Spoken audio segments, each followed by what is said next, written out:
Shalom Lekoulam, Baruch Hashem, c'est un plaisir de se revoir. Bezrat Hashem, dans notre étude sur Sukkot, on va diviser le cours, qui ne soit pas trop long une seule fois, et on va par sujet diviser le cours par plusieurs sujets. Bezrat Hashem. Le premier sujet qu'on va aborder, c'est la construction d'un soukha. C'est aujourd'hui ce qu'on va traiter. C'est pas si simple que ça de faire une soukha. Le deuxième sujet, Bli Neder, c'est les 4 minimes, le loulav. Et aussi, on va parler de la mitzvah de comment on vit dans la soukha pendant 7 jours. Ce sont des sujets qui sont très importants, puisque la soukha, c'est une mitzvah de la Torah. Arba minim, c'est une mitzvah importante. Alors, on va traiter de ça. Mais en tous les cas, Bezrat Hashem, nous sommes sortis des jours de crainte de Dieu, ce qu'on appelle Yamim Noraim, Rosh Hashanah, Yom Kippourim. Baruch Hashem, on a couronné Akadosh Baruch Hu de sa couronne comme maître du monde. Et on s'est rendu plus propre de nos péchés. Et là, de ce fait-là, après cela, on rentre dans les fêtes de la simcha, de la joie. Et donc c'est Sukkot qu'il est dit sur cette mitzvah, sur la fête de Sukkot, Vesamarta bechagecha ve'aita arsamer. Tu dois te réjouir pendant les fêtes de Sukkot. Et malgré toute la shalom à Philippe, malgré toutes les épreuves qu'on a ces derniers temps, Baruch Hashem, rien ne nous enlèvera la mitzvah de la joie de la soukha, avec l'aide de Dieu. Et Dieu, il a donné la possibilité d'accomplir les mitzvot, Torah mitzvot, dans toutes les situations de la vie. Je crois que notre situation même, qu'il y a cette épidémie-là qui est terrible, mais je crois qu'il y a eu des situations beaucoup plus dures dans l'histoire du peuple d'Israël, en dehors de la terre d'Israël, et malgré ça, on était très proche de la Torah et des mitzvot. Ok, ça, tout de suite, on ne va pas s'attarder et on va commencer à la halachot. Comment construire une soukha? J'explique que cette année, avec l'aide de Dieu, il y a moins de personnes qui vont voyager par rapport à la situation du corona. Et de ce fait-là, ça nous permet de faire des soukhot à la maison, proche de nous. Peut-être on va essayer d'accomplir pendant 7 jours, vivre dans la soukha, comme on vit à la maison. Ceux qui ont un balcon, matov manaim, et ceux qui peuvent faire en bas de chez eux, dans la chanaya, c'est aussi bien, mais c'est une grande mitzvah de faire la soukha et de ne pas se contenter de la soukha du voisin. Bien entendu, si on n'a pas fait de soukha, alors c'est bien, bien entendu, de demander la permission à son voisin, une fois qu'il a fini de manger, etc., et pourquoi pas même ensemble, de faire la mitzvah de la soukha. Dans la prochaine partie, une autre partie sur vivre dans la soukha, on va parler de cela, comment vivons dans la soukha, comment accomplissons les mitzvahs de la soukha. Aujourd'hui, on va se concentrer rien que sur un point précis, la construction de la soukha. Okay? On sait que c'est pas simple de construire une soukha. Alors, la Torah, tout d'abord, elle nous dit Basukot tishvu shiv'at yamim. Donc, dans la soukha, vous devez vous installer pendant 7 jours. Basukot tishvu shiv'at yamim. Kol ha'ezra b'Yisrael yishu basukot. Parashat Emor, Parashat Sefer Vayikra. Leman idu toratechem. Ki besukot ushavti b'nei Yisrael b'otzi otam merem Mitzrayim. Ani Adonai Elohechem. Afin que vos générations sachent que dans des soukot, j'ai mis vos ancêtres, quand ils sont sortis d'Égypte, ils ont vécu dans la soukha. Ils ont vécu dans la soukha. Maintenant, c'est en souvenir de quoi la soukha? Cette soukha qu'on construit, c'est en souvenir de quoi? Alors, il y a une machloka entre Rabbi Akiva et Rabbi Eliezer, dans 2 endroits différents, mais en tous les cas, Rabbi Eliezer, il dit que c'est en souvenir des nuées célestes qui les accompagnaient. La nuée les protégeait. Et en souvenir de ces nuées-là, on fait la soukha, que l'essentiel de la soukha, c'est le srach, c'est ce qui couvre d'en haut. Et Rabbi Akiva, il dit non, c'était vraiment des soukhot qui étaient physiques. On a construit des soukhot physiques Et en souvenir de ces mêmes soukot-là, que même si c'est des soukot qui sont temporaires, ils sont légers, c'est pas des maisons solides, etc., Dieu nous a protégés dans ces mêmes soukot. Voilà. Le Shulchan Aruch, il nous dit le terme de Rabbi Eliezer. Je lis. Le Shulchan Aruch dit Basukot tishvu shivat yamim. Donc vous devez être pendant 7 jours devant la souka, vivre dans la souka. Ki basukot doshati d'Israël. Car dans la souka, j'ai installé les enfants d'Israël. Em anane kavod. Ce sont les nuées célestes. Chez Kifam Baem, les Bal Yakem Sharab Beshemesh, que ces mêmes nuées célestes les protégeaient de beaucoup de choses, entre autres du soleil aussi et de la chaleur, etc. Il rajoute le Rama, ou mitzvah letaken asuka miyad la'achar yom kippurim. C'est une mitzvah donc de faire la souka, tout de suite après Yom Kippour. C'est-à-dire, en fin de compte, on est sorti lundi de Kippour, lundi soir, on aurait dû commencer la souka, au moins programmer la souka, sur le principe de la de ce qu'on dit le maître. Mitzvah abba le'adecha al tachmitzena.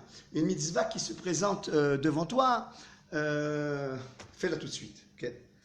Ça, c'est donc le Hénia. Maintenant, la souka, même si on a des enfants qui sont dégourdis, même si on a des ouvriers, c'est bien de participer soi-même. Si tu peux toi-même la faire, on a une autre règle dans le Talmud, mitzvah bo yotam ibeshlucho. C'est une mitzvah que lui fait la souka plus que son envoyé, son shaliach. Donc, au moins, si tes enfants te font le pourtour, de la souka, ce qu'on appelle les tfanot, les côtés de la souka, au moins toi tu mets le srar. Tu mets le srar qui est l'essentiel de la souka. Le srar, c'est ce qui est au-dessus. Ok. Comme je l'ai dit, c'est une mitzvah de faire soi-même sa souka. Mais si on n'a pas de souka, on n'a pas fait de souka, ou sa synagogue n'a pas fait de souka, c'est bien de demander aux voisins de faire la mitzvah de la souka, ce qu'on appelle mitzvah c'est ce qu'on appelle souka sheula, une souka qui a été empruntée. Dans ce cas-là, on accepte qu'ils peuvent de cette manière faire la mitzvah, mais bien entendu, c'est possible que ça dérange le voisin que tu rentres sans lui demander la permission. Avant la fête, dis-lui, sache-le, voilà, je ne suis pas tellement à l'aise qu'on mange ensemble, je ne veux pas te déranger avec ta famille. Environ à quelle heure je peux me présenter pour manger? Il va te dire à 9h, à 10h, etc. Surtout le premier soir, donc vendredi soir, qui arrive, que la rendre sous code, que le premier kazaït, il est obligatoire de la Torah, de manger là-bas, etc. Donc, ok. L'endroit de la souka. Alors, il y a beaucoup qui vont construire la souka en bas de chez eux. C'est très bien, ils n'ont pas de balcon, ils veulent même en bas c'est plus grand, etc. Il n'y a pas de problème sur cela. Mais ils devraient choisir leur souka dans un endroit qui est propre. Pas à côté des poubelles, des endroits qui sentent mauvais. Okay.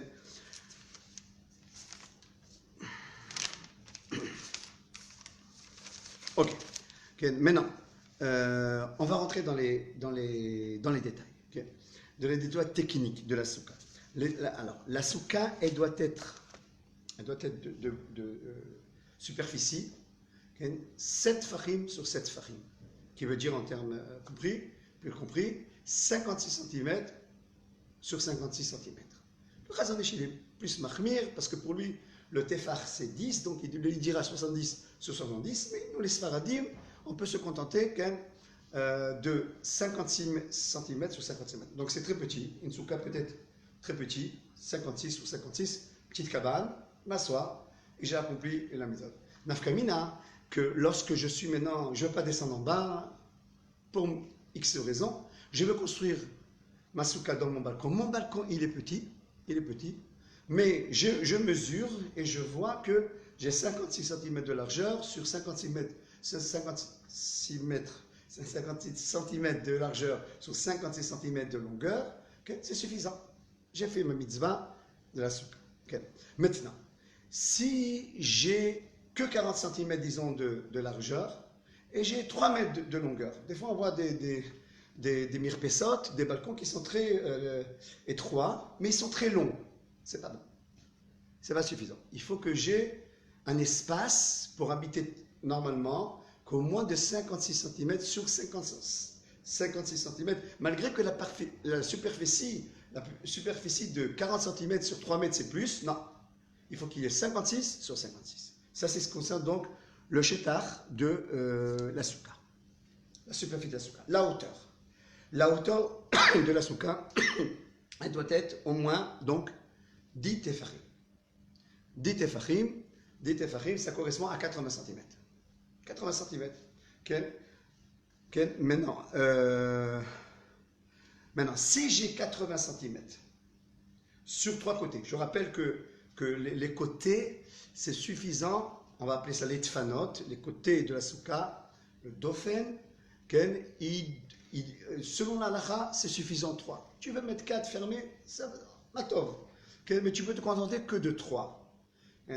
Alors maintenant, je vais les tfanot. La longueur des tfanot, peut-être là, on va voir sur une photo là. J'ai des photos de plusieurs soukas là. Je me suis préparé avec un petit peu avec ces photos. Regardez. La longueur de la souka, c'est-à-dire de là à là. Dis ça suffit 1 mètre. Et 1 mètre. La superficie, c'est l'intérieur de la souka. On a dit 56 cm sur 56 cm. Mais la longueur, ça suffit 1 mètre. Maintenant, si j'ai 1 mètre de bas en haut, c'est-à-dire 1 mètre, selon le Chazon-Ish, on peut se contenter de 80 cm. On a dit que c'est dit Fahim, le Chazon-Ish dira 1 mètre, nous on dira, les Sfaradim diront 80 cm et c'est suffisant. Si j'ai 80 cm de là à là, de hauteur, même si c'est vide après, peut-être j'ai une photo là.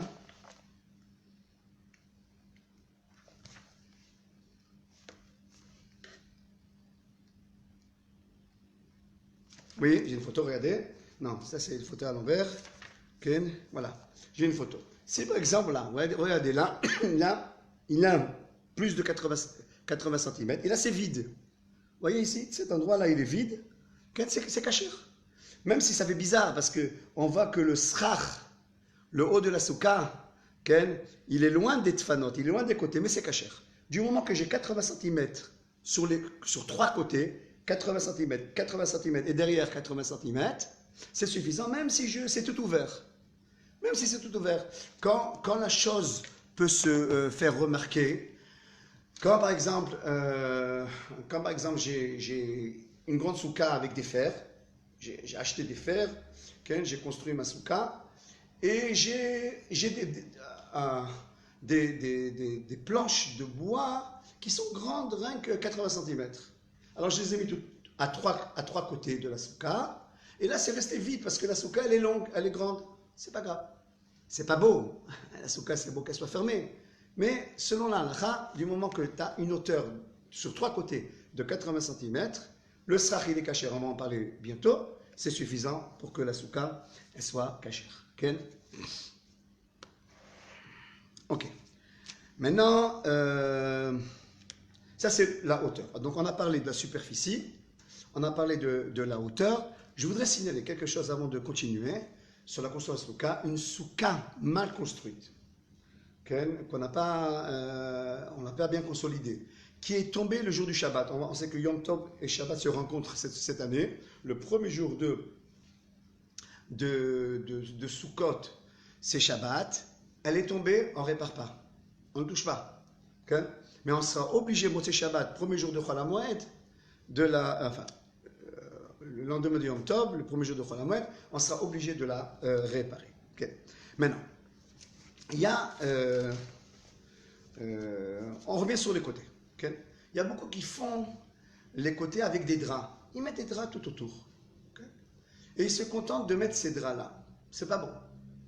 C'est-à-dire, j'explique. Si ces draps-là, ils sont bien attachés, que même un vent habituel ne les secoue pas de 10 cm, okay, ça va. Puisque c'est bien attaché, c'est bien consolidé, ça va. Okay? Mais si maintenant, facilement, s'il y aura un vent habituel, ce qu'on appelle Ruach Metsuya, on va voir les draps se dandiner, c'est pas caché. Alors dès le départ, tu dois considérer bien comme il faut ces 3 côtés que tu as fait avec des draps ou quelque chose de ce genre-là. Ok. Donc toujours, rappelez-vous de cette règle. Toujours, ce sera mieux des bouts des planches que des draps pour ne pas rentrer dans cette discussion-là. Maintenant, si quand même je veux mettre des draps, alors il y a une chose que beaucoup font. Voilà, j'ai une question, mon fils il est en train de construire des sous-côtes là aux gens là, et il m'a téléphoné il y a quelques minutes, et il est rentré dans la souga du lavoud. Alors je vais expliquer c'est quoi lavoud. Si maintenant j'ai mis des draps, on a dit que les draps des fois c'est pas cachère, okay? Mais j'ai mis du bas de la souka, et pendant 80 cm, on a dit que le côté doit avoir au moins 80 cm. Okay? J'ai mis des fils très forts. Le Raman de Khalil, il disait pas des fils, parce que le fil, ça peut se casser. Mais j'ai mis même des petites planches, des filets de planches. Okay? Ou bien du fer. Okay? Du fer qui est fort, là, de cette manière. Des fils de fer forts. Tous les 23 cm. C'est-à-dire que j'ai mis mon premier fil de fer à 23 cm, ensuite le deuxième à 23 cm, le troisième à 23 cm, le quatrième, je peux me contenter même de 20 cm, même moins. Okay? Donc j'ai tous les 23 jusqu'à 80 cm des ficelles, une sur l'autre, c'est cachère. Okay? C'est ce qu'on appelle le din de la voûte. Je voudrais vous dessiner ça, que les choses soient comprises comme il faut. Regardez. Ici, j'ai mon côté de la souka. Okay. Ici, j'ai mon côté de la souka. Maintenant, je ne sais pas si vous voyez bien. Voilà. Maintenant, ici, c'est le bas de la souka. Je mets un fil à 23 cm. Je mets un autre fil à 23 cm. Je mets un fil à 23 cm. Et là, je peux me contenter même à 10 cm. Le quatrième fil. Okay? Donc, c'est des fils qui sont très très forts. Okay? J'ai fait ça dans le pourtour de 3 côtés. C'est suffisant. C'est ce qu'on appelle le din lavoud. Okay? Et la souka, elle est kshera, même si elle a été faite avec des draps qui sont dandinants. Et je dirais même plus que ça. Même si je n'ai pas mis des draps. J'ai mis c'est vrai que ces bouts de fils de fer ou ces fils qui sont très très forts, c'est suffisant. C'est pas beau. C'est pas beau de laisser une souka comme ça. C'est suffisant. Voilà. Rappelez-vous ce din de la voûte, beaucoup l'utilisent. Ceux qui n'ont pas compris peuvent nous appeler, peuvent appeler les rabbinim, ils vous expliqueront ce système-là. Maintenant, si je reviens à mon balcon de tout à l'heure, si je suis dans un balcon, maintenant les balcons, lui-même, il a des côtés. Même s'il a des côtés en verre, on sait que sur les côtés à l'encontre du srach, ce qui est au-dessus, okay, les côtés peut-être faits de la matière que tu veux. Ça peut être des carreaux même, ça peut être des murs en béton. Tout ce que tu veux, c'est cachère pour les côtés. Okay? Maintenant, si je suis dans mon balcon, dans mon petit balcon là, il y a la superficie de 56 sur 56 cm. Okay? Et sur et j'ai construit et j'ai mis les côtés de ce balcon là, ils sont au moins 80 cm, puisque la hauteur, on a dit, il faut 80 cm, c'est cachère. Les côtés du balcon peuvent être considérés comme les côtés de la souka. Bien entendu, si je fais ça en fer, il faut que je mette les fers collés au balcon, très proche du balcon, des côtés du balcon, puisque ça doit être considéré comme le côté de la souka. Maintenant, si j'ai une souka de fer, il faut qu'elle soit proche du côté du balcon, pour que ça soit considéré le côté de la souka. Alors donc, vous voyez que même les côtés du balcon peuvent être considérés comme des côtés de la souka. Alors donc là, de cette manière, je règle 3 côtés, etc. Des fois, il n'y a pas de 4 côtés. Par exemple, si j'ai un long balcon, j'ai un long balcon, je ne vais pas faire tout au long la souka. Je le fais rien que dans un côté. Mais dans un côté, j'aurai rien que 3 côtés. C'est suffisant. C'est suffisant. Et peu importe, encore une fois, la matière de ça. Donc, je répète quand même la condition pour que les choses soient bien comprises. Dans ce cas-là, que je veux utiliser les côtés du balcon comme les côtés de la souka, il faut que la souka soit très proche des côtés du balcon. De cette manière. Et après, même si c'est vide, on a dit, après même la continuité du balcon en hauteur, elle est vide, après 80 cm, c'est pas grave. Même s'il y a un espace. C'est pas beau, mais c'est pas grave. Mais bien entendu, on sait que dans la halachot de souka, il y a une mitzvah qui s'appelle Zeheli Vanveu. Embellis-toi, embellis la mitzvah, fais des belles garnitures, des belles photos de tzadikim, etc. Mais une personne qui veut se contenter de cela, du din, c'est caché.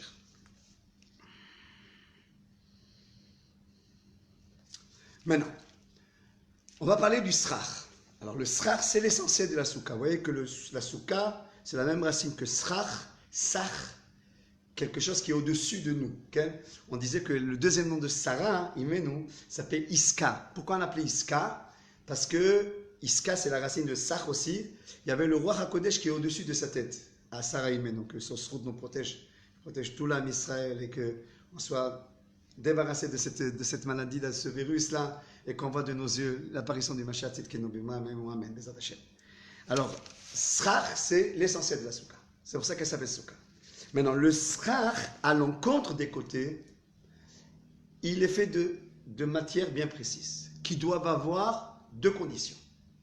La première condition, qui doit pousser de la terre, comme des tzmachim, comme des feuilles, comme du bois, etc., des branches, ou bien ce qu'on appelle srach netzach, qui est kasher, avec une kashrut mouderet. Et deuxième condition, il ne doit pas recevoir de touma. Il ne doit pas être fait le srach d'ustensile. Par exemple, un lit démonté et j'utilisais le morceau de lit. Une discussion, mais je dis la halakha. Okay? Ça, c'est donc deux conditions. Un, ce qu'on appelle guidoulé karka, donc il pousse de la terre. Donc ça ne peut pas être ni du plastique, ni du fer, ni du béton. Ça doit être quelque chose de végétal, okay, au-dessus. Le mieux, c'est des branches de tamar, okay, ça dit katamar ifrach, okay, ou bien srar netzach, c'est ces rouleaux de srar qu'on vend. Bien entendu, faites attention qu'il y a une bonne cacheroute dans ces srar netzach. Et deuxièmement, donc il ne doit pas être l'omekabel touma, il ne doit pas recevoir en potentiel de recevoir de touma, donc il ne doit pas venir d'un ustensile, même si cet ustensile, maintenant, je n'ai pas mis par exemple la chaise en bois, je ne l'ai pas mis dessus, mais je l'ai décomposé. Même si je l'ai décomposé, c'est un problème d'utiliser ce énième. Donc deux conditions. Troisième condition, le srach, il doit avoir plus de srach que la possibilité du soleil qui peut rentrer dans le srach. C'est ce qu'on appelle tzilata meruba michamata. C'est-à-dire que maintenant, si l'espace, j'ai peu de srach, ça arrive à la veille de Sukkot, je n'ai pas prévu beaucoup de srach, et je vois qu'il y a beaucoup de trous dans la soukha. Si les trous sont plus nombreux, sont plus importants que les feuilles elles-mêmes, c'est pas caché. Il faut qu'il y ait, dans ces trois côtés-là que je dois avoir, cet endroit-là, dans cette soukha-là, que les feuilles sont plus condensées que les espaces. Sinon, la soukha, elle n'est pas cachée. Ce qu'on appelle, dans la halakha, tzilata meruba michamata. Okay. Un autre point important, okay. Toujours dans le srach et l'etfanot, donc répétons, le srach c'est ce qui couvre, l'etfanot c'est les côtés. Okay. Important de faire en sorte okay, que je fais les côtés avant le srach. Okay. C'est-à-dire si maintenant, j'ai mis disons que je la construis avec des fers, une soukha en fer, qu'aujourd'hui ça s'est beaucoup répandu, on assemble du fer et dessus on met le srach. Si j'ai assemblé du fer, donc il n'y a pas encore les côtés, il n'y a rien que les fers qui sont sur c'est le squelette de la soukha pour l'instant, j'ai tout de suite mis le srach. Disons j'ai mis des bouts de bois et j'ai mis le srach. Okay? Mais je n'ai pas mis encore les côtés. Il y a qui dit c'est pas caché. Il y a qui dit c'est pas caché. Il y a qui dit c'est caché. Il y a une marloquette dans les chachamim, il y a qui dit c'est pas caché. Alors qu'est-ce que je dois faire?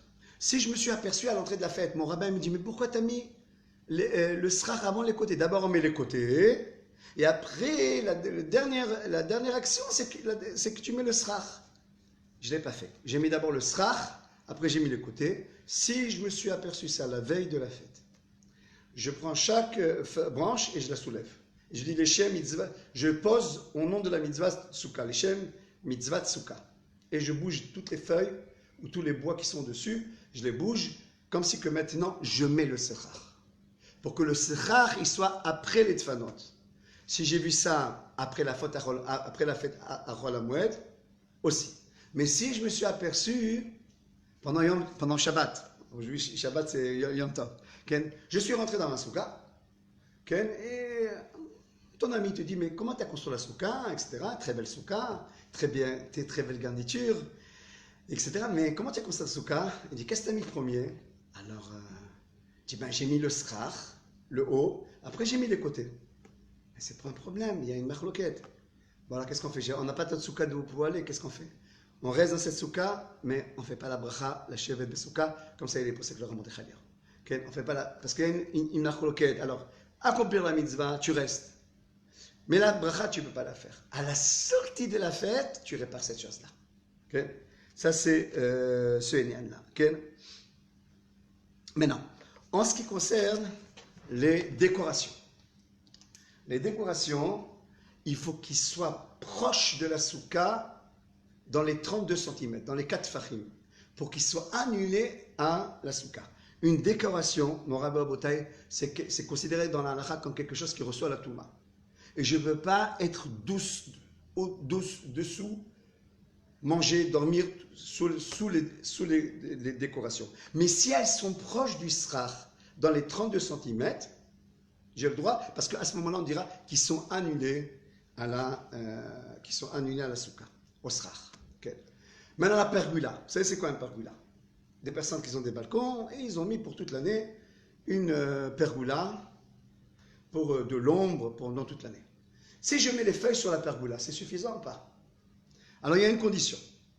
Il y a une condition importante. La pergola, on sait qu'elle est fixe. C'est comme une petite maisonnette fixe.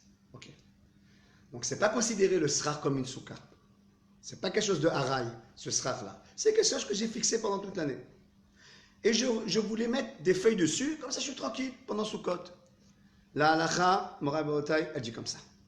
Si l'espace qu'il y a entre un bout de bois et un autre bout de bois est plus grand que la largeur du bout de bois lui-même, c'est bon. C'est-à-dire, si maintenant mes bouts de bois, ils sont 10 cm. 10 cm, à côté de lui encore 10 cm, et chaque fois il y a un espace. Pour faire entrer le soleil, il y a un espace. Si l'espace, il est plus large que le bout de bois lui-même, c'est kasher. Parce qu'à ce moment-là, je suis sous le srach.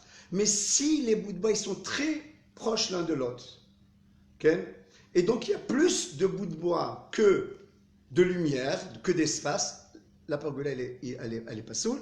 À ce moment-là, il faudra arranger ça avant la souka, comment on peut enlever quelques morceaux de bois pour que la souka elle soit cachée. Okay? Maintenant, je vais rentrer dans une discussion. Une discussion, peut-être la discussion qui est la plus courante dans la construction de la souka. Okay? Alors, venez, on répète. Il y a les côtés de la souka, il y a le srach. Okay? On a dit que les côtés, toute matière. Le srach, les conditions qu'on a dit. Guidou le karka, l'homme et kabel touma, tziata, meruba, mechamata. Ok, on ne va pas expliquer. Maintenant, la souka, elle est faite en... La souka, le squelette de la souka, il est fait en fer. Il y a tout autour et en haut, des bouts de fer. Est-ce que je peux mettre le srach sur les... Est-ce que je peux faire le srach sur... Mettre le srach, mes feuilles, donc mes feuilles, ou mon srach netzach, okay, sur la souka. Sur le fer. Alors, il y a une discussion, encore une fois, sur ce Enyan-là, et on dira, il ne faut pas le faire, cette chose-là. Alors, qu'est-ce qu'on fait? Tu vas prendre des bouts de bois, okay? Okay? Des morceaux de bois, tu les poses tout au long de ta souka, du haut de ta souka, du toit de la souka. Et sur cela, tu mets tes branches, et sur cela, tu mets ton srach netzach. Si tu t'es aperçu pendant la fête que tu as fait cette erreur, Bedi Avad c'est kasher, parce que ça aussi il y a une discussion, mais après la fête tu dois réparer ces choses-là. Donc, maintenant, le bout de bois lui-même, qui sur lui est posé le srar, on l'appelle dans l'halakha le ma'amid. Et le ma'amid, nous dit le Shulchan Aruch, un kpeda, il n'y a pas de kpeda, nous dit les poskim, il n'y a pas de kpeda que tu mettes le srar sur, il faut que le srar soit sur le ma'amid, il n'y a pas de problème. Le ma'amid, il est en bois, donc il n'est pas mekabel touma. Le srar, il est sur le ma'amid, tout va bien, le srar, il n'est pas mekabel touma. Je suis sur une souka kshera. La machloket entre les poskim sfaradim et on dit au nom du Chazon Ish, c'est le ma'amid du ma'amid. C'est-à-dire, si maintenant, j'ai pris ces bouts de bois, et bouts de bois, je les ai mis un à côté de l'autre, et je les ai fait tenir avec quelque chose qui reçoit la touma. Ce qu'on appelle les zirconim, si on me comprend. En zirconim, c'est des bouts de plastique durs comme ça qu'on serre et qui attachent les bouts de bois au fer. Dit le Chazon Ish, c'est pas kasher. Ça s'appelle ma'amid des ma'amid. La plupart des poskim, ils disent c'est kasher. C'est kasher. Pourquoi? La difficulté, c'est que quand le ma'amid lui-même, c'est-à-dire les bouts de bois, eux, ils sont faits en fer ou un métal qui n'est pas kasher. Mais ce qui fait tenir les bois, ils peuvent être même faits de quelque chose qui est mekabel touma. On peut prendre des ficelles et attacher les bouts de bois, on peut prendre des zirconim, attacher les bouts de bois, il n'y a aucun problème. À part ceux qui sont noagib comme le Chazon Ish, nous on dit il n'y a aucun problème. À machmir, yachmir. Mais nous, on n'est pas machmirim sur ce énième-là. Donc les bouts de bois qui tiennent le srar peuvent être tenus eux-mêmes par toutes choses qu'on veut, même par des clous, par des bouts de ficelle ou par des zirconies, etc. La question est, comment je vais tenir le srar lui-même, les feuilles eux-mêmes? On sait que, Bezrat Hashem, il y aura les pluies bientôt. On va demander à Shmini Atzeret, on va demander la pluie d'Akadosh Baruch Hu. Maintenant, les pluies, il y a du vent avant les pluies. Maintenant, si pendant Soukot, il y a du vent, alors il dit à personne, moi je veux que ça tienne, que ça tienne bien, que mon srach, il tienne bien. Bien, comment je fais? Maintenant, alors comment je fais? Si on t'a permis de tenir les bouts de bois qui tiennent le srach, avec des zirconim, avec des clous, avec tout ce que tu veux, mais le srach lui-même, il ne peut pas être tenu par quelque chose qui reçoit la touma, par ces mêmes zirconim, par ces mêmes ficelles, etc. Alors comment on fait pour le tenir? Plusieurs possibilités. Une possibilité, tu mets des bois, des bois qui sont des morceaux de bois, okay? Ceux que tu as mis en bas pour tenir le srach, tu peux les mettre en haut comme poids qui te tiennent là, le srach, qui te tiennent ces branches-là, qui te tiennent le srach netzach. Première possibilité. Deuxième possibilité, tu peux prendre des feuilles de tmarim, des feuilles dures comme ça de tamar, okay? Vous savez, les feuilles du loulav. Tu peux décomposer un loulav qui n'est pas kasher, et avec ça, tu fais des attaches. C'est pas des attaches fortes, mais c'est valable. Maintenant, il y a qui disent qu'il y a une matière dans lin, un lin qui n'est pas travaillé, ce qu'on appelle pishtal lo meubad. Il y a des poskim qui permettent aussi le pishtal lo meubad pour faire tenir le srach lui-même. Maintenant, si je suis à une demi-heure, à un quart d'heure de la fête, et je vois que le vent il se lève, etc., il y a qui permettent de vite mettre un poids, même si c'est quelque chose qui reçoit le touma, mettre un poids pour faire tenir le srach. Je résume. J'espère que si vous n'avez pas compris, enfin, si on n'a pas compris, il faut répéter, me réécouter, parce que j'ai rentré beaucoup de notions là de la construction de la souka. Pour certains, peut-être c'est nouveau, pour d'autres, ils ont l'habitude peut-être, mais pour certains, c'est nouveau. La souka, c'est trois côtés, c'est le srach. Le srach doit être posé sur des bouts de bois qui ne sont pas mekabel touma, un bout de bois, un autre à côté, et sur ça, je mets le srach.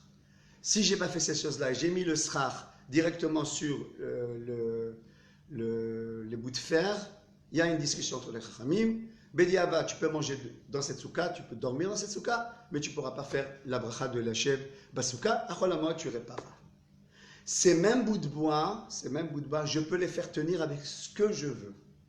Ce qu'on appelle le ma'amid du ma'amid. Ce qui tient, c'est bout de bas. Par des zirconim, par des clous, par tout ce que tu veux. Le Chazon Ish, il est mahmir sur ça, mais selon la plupart des poskim, les Sfaradim, donc on permet ce là. Le problème c'est de ne pas faire tenir le srach lui-même par quelque chose qui reçoit la Touma, par des zirconim, etc. Ok. Ça, c'est en ce qui concerne donc la construction de la souka. J'avoue qu'il y a beaucoup de détails encore à demander. Il y a beaucoup de soukot qui sont avec des questions particulières. Appelez vos rabbins, ils vous répondront d'une manière gentille avec toutes vos questions. Des fois, il y a des questions un peu plus approfondies de ce que je vais dire, mais j'ai dit les choses en règle générale. Je finirai par une halakha. Je finirai par une halakha que j'ai eu ce problème. J'ai eu ce problème il y a quelques années. J'ai construit ma souka en bas de la maison, dans la Chanaya. L'endroit où les voitures, j'ai demandé la permission des voisins, etc., qu'il n'y a pas de problème. J'ai construit ma souka pas tard. Le Rav Mordechai il disait il ne faut pas construire sa souka tard pour ne pas déranger les voisins avec les coups de marteau, etc., etc. Et tout est bien. Baruch Hashem, ma souka elle est prête. Et voilà, la veille de Sukkot, je lève les yeux au ciel et je vois que la souka elle est sous des arbres.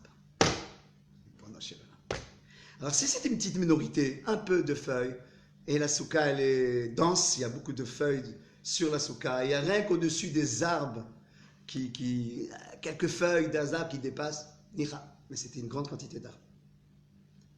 Alors où tu coupes les arbres et si tu veux utiliser les arbres comme souka, tu peux, mais il faut que tu les bouges. S'ils tombent seulement sur la souka, il faut que tu les rebouges encore en tant que srar kasher. Sinon, tu déplaces ta souka.